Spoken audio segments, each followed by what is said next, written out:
BNP বিশ্বাস করে এই ঘোষণাপত্রে রাজনৈতিক দলগুলো যে অঙ্গীকার করেছে তা পালনের মধ্য দিয়ে এক নতুন গণতান্ত্রিক বাংলাদেশে রূপান্তরের কাজ শুরু হবে। সুযোগ সৃষ্টি হবে এক সাম্য, মানবিক মূল্যবোধ ও ন্যায় বিচারের ভিত্তিতে সত্যিকারের প্রগতিশীল সমৃদ্ধ বাংলাদেশ নির্মাণের প্রক্রিয়া। প্রিয় সাংবাদিক ভাই ও বোনেরা, লন্ডনে বিএনপির ভারপ্রাপ্ত চেয়ারম্যান জনাব তারেক রহমান ও প্রধান উপদেষ্টা প্রফেসর ডক্টর ইউনূসের বৈঠকের মাধ্যমে নির্বাচনের সময় 2026-এর ফেব্রুয়ারি মাসে যে ঘোষণা করা হয়েছে তাকে স্বাগত জানাচ্ছে। বিএনপি মনে করে এই ঐতিহাসিক ঘোষণা বাংলাদেশে রাজনৈতিক অচলাবস্থা কাটিয়ে উঠবে এবং গণতন্ত্রের উত্তরণের পথকে সুগম করবে।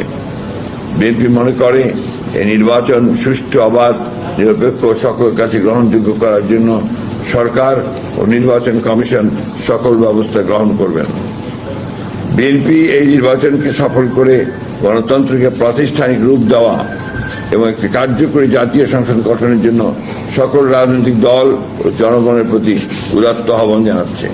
বিএনপি দীর্ঘ 8 বছর গণতান্ত্রিক আন্দোলনে সফলতার সঙ্গে নেতৃত্ব দেওয়ার জন্য জনাব তারেক রহমানকে আন্তরিক ধন্যবাদ ও কৃতজ্ঞতা জানাচ্ছে।